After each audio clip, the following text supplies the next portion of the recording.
Este es el ejercicio del laboratorio 9 del curso de programación aplicada a la mecatrónica.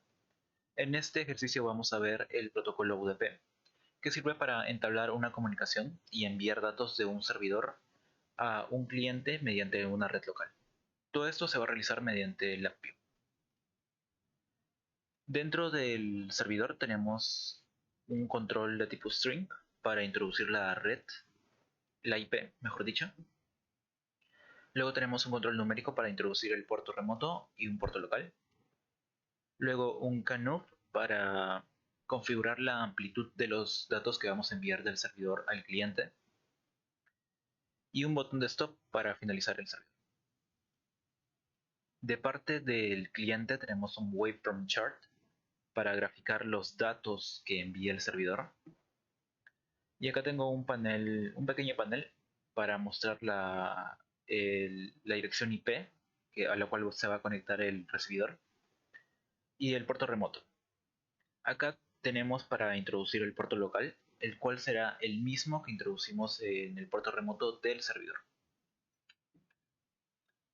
Dentro del servidor tenemos la programación.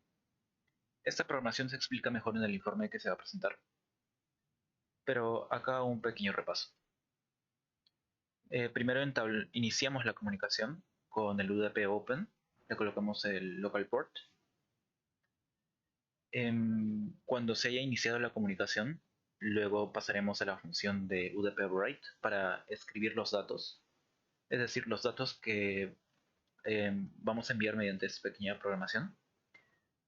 Se van a enviar por el UDP write hacia el puerto remoto, el cual vamos a colocarlo también en el archivo BI del cliente. Si hay algún error en la comunicación, entonces mediante esta función booleana, que es la OR, se finalizará. Finalizamos el programa si ocurre algún error o si presionamos el botón de stop. Eso es lo que quiere decir esta parte. El while loop, esa estructura, se va a ejecutar cada 500 milisegundos. Y finalizamos también la comunicación con el UDP close.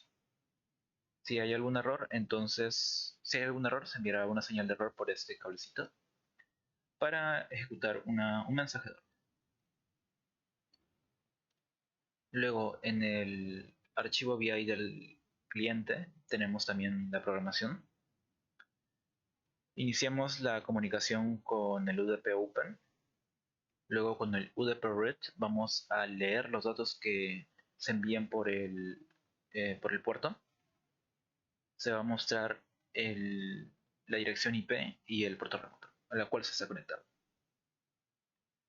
Si hay algún error durante la comunicación, entonces se va a desempaquetar el error que ingresa y se va a ejecutar el contenido de error IO para finalmente finalizar el programa.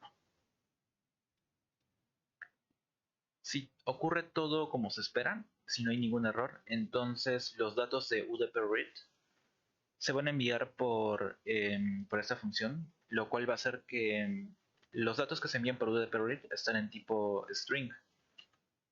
Con esa función lo que hacemos es convertirlos a datos numéricos de tipo racional para poder graficarlos en el waveform chart.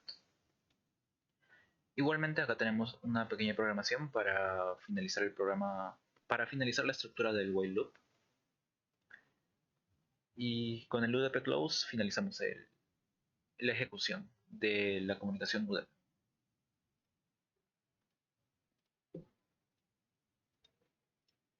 Ahora colocamos los datos.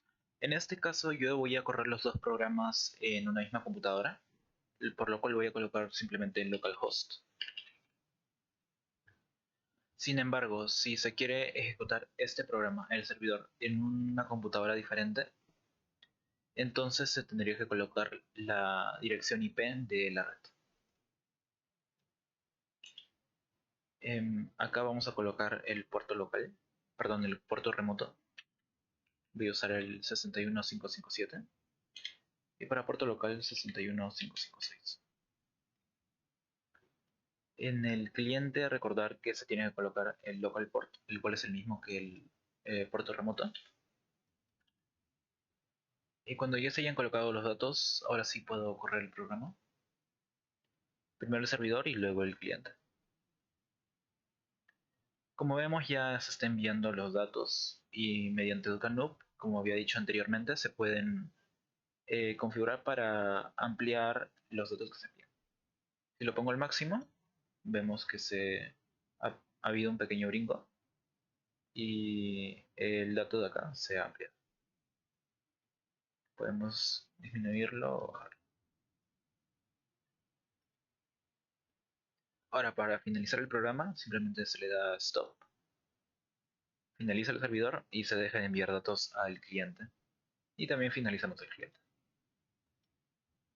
Eso es todo y gracias.